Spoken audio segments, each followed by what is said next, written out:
大家好，我係 Mr. Ammon So。我今日為大家講解嘅係2009年數學會考卷1嘅第12條。好啦，咁喺我哋未進入呢條題目之前呢，咁我想問下大家，到底你有冇做到呢一條嘅會考題啦？如果你未做過嘅話呢，咁我奉勸你呢就做咗先，做過下先睇呢個 video。點解呢？因為呢數學嘅學習比較入門啲嘅初階啲嘅呢，我哋就叫模仿式嘅學習。例如你去睇書嘅例題去學一條數啦，又或者你去睇別人嘅解即係別人嘅 solution 去學習某一條數。咁呢一種呢係一種學習。另一個高啲嘅層次學習就係透過解難。點解解難可以係一個高啲層次嘅學習呢？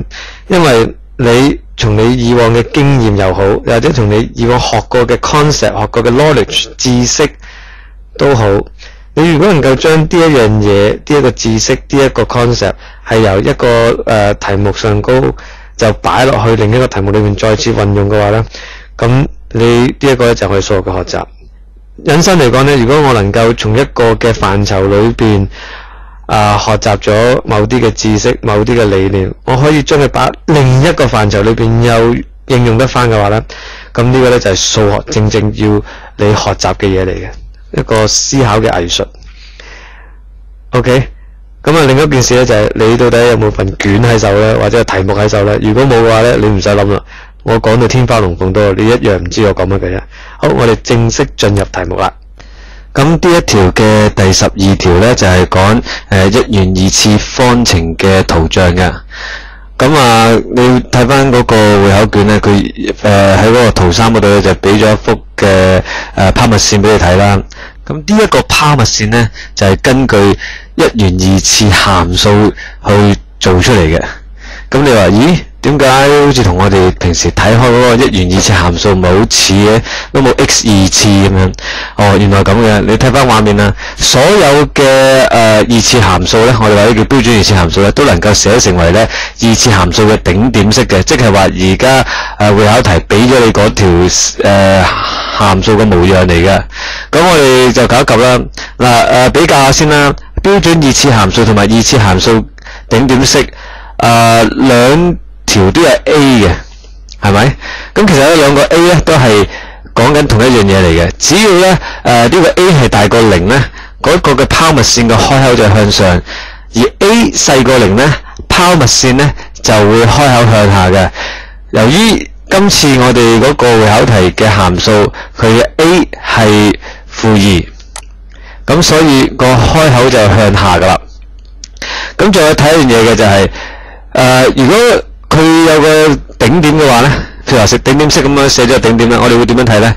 你記住佢嗰個頂點嘅寫法就係頂點式嘅寫法就係 y 等於 a 乘以括號 x 減 h 二次方再加 k 嘅。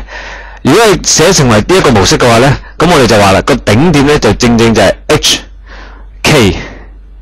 我畫面上高俾一幅圖你睇嘅，咁好現實啦。如果嗰個嘅 x 嘅值好似而家我嗰個頂點咁樣係等於 h 嘅話呢， h 減 h 就會係0， y 從而等於 k， 就做出咗嗰一點 hk 出嚟嘅。 OK， 咁第12題 A1 嗰度呢就係問到底呢一個二次函數嘅或者係呢幅圖像嘅對稱軸係乜嘢啦？咁呢個對稱軸都好明顯下啦，佢係所謂嘅 h 係11啊嘛，咁咪 x 等於11就係個對稱軸咯。咁嗰個嘅坐標 R 嘅坐標 R 係頂點嚟噶嘛，因為佢都寫明 R 係頂點，咁我咪寫翻頂點個坐標11、23咯，跟翻 h 同埋 k 嘅擺位咯。OK， 咁A part 就好快咁樣完成咗佢噶啦。落到 B part 啦， B part 咧佢咧就俾多咗兩點，一點就 P， 一點就 Q 嘅。咁留意啦，呢兩點都係喺嗰個圖像上高嘅，即係話喺嗰條拋物線上高嘅。P 同埋 Q 咧，首先第一樣嘢有一個共通點嘅，就係佢哋嗰個嘅 Y 坐標都係5嚟嘅。咁即係話佢哋處喺同一條水平線 Y 等於5上高。如果咁嘅話咧，咁我咧就喺幅圖嗰度咧就加咗條水平線，就係 y 等於5嘅水平線。跟住之後咧，由於我而家B1 裏邊咧，我係需要揾出 PQ 嘅距離嘅，咁即係話換言之嚟講，我係要揾到 P 坐標同埋 Q 坐標啦，或者再仔細啲嚟講，我哋揾到 P 嘅 X 坐標同埋 Q 嘅 X 坐標嘅。點揾？好簡單啦，嗱，一條咧就叫做 y 等於-2乘以括號 x 減11次加23，另一條叫 y 等於5。都好地道嘅聯立方程啦。咁我哋解咗個聯立方程之後咧，我哋會得出咗咧，一個 x 咧就會係等於8，另一個 x 咧就會等於14嘅。咁我喺畫面上高咧就假定咗咧 P 嗰一點咧就係靠近原點嘅，而 Q 嗰一點咧就係遠離原點嘅。咁你話調翻轉得唔得咧？都得㗎。總言之，佢P 同埋 Q 嘅坐標，一個咧就一定會係8、5，另一個咧一定會係14、5嘅。調轉與否係冇影響我哋計佢嘅距離嘅，都係14減8等於6。咁 B1 嘅題目咧呢度解完㗎啦。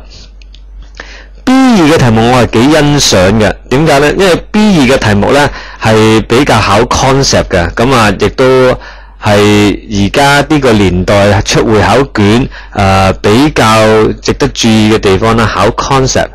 咁咧佢就問咯，佢話PRQS 呢一個四邊形嘅面積嘅，咁呢個四邊形咧我哋點樣去睇佢咧？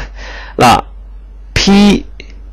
，PQRS S 嗰一點咧就係求其一點嚟嘅啫，就處喺嗰個 X 軸上高。咁我咧就會斬開佢兩截去計算嘅。四邊形我會將佢斬開，一截咧就係三角形 PRQ， 因為 PRQ 咧我好易計到嘅。PQ 我知道啦 ，PQ 係6啦。R 同埋Y 等於5呢條水平線相距係18啦。咁我就好快就會計到由於我有高同埋底，咁三角形都係底乘以高除以2咁就玩完啦。好啦，咁反而剩低嗰半個四邊形，或者唔可以叫半個啦，另一部分嘅四邊形啦，就係 PQS 啦。咁我哋會點揾呢？同學唔知你有冇留意到，我喺我嗰啲 video 裏邊咧，經常都講會考裏邊咧常見到一個 technique 嘅，呢個 technique 咧就係底同埋高咧係有一個嘅垂直關係嘅。如果你係清楚呢樣嘢嘅話咧，咁呢條數比較易計啲嘅。點解？嗱，因為咧你睇翻我幅圖啦，三角形 PQS 咧佢都有個底嘅，個底就係 PQ。咁佢個高咧，無論 S 行到邊一點咧，佢個高都一定係等於5嘅。點解？因為 S 呢一點係處喺 X 軸上高，無論我點樣拖拉呢個 S 點，佢走去 X 嘅極大方向或者走去原點嘅方向都好啦。S 同 Y 等於5呢條水平線永遠都係相差5格嘅垂直距離。OK， 咁即係話而家我連三角形 PQS 嘅底同埋高我都揾到啦。咁有啲乜嘢我哋係計唔到嘅咧？咁啊睇翻畫面啦，咁我都交代翻清楚少少啦。四邊形PQS 嘅面積就會等於兩個三角形相加啦。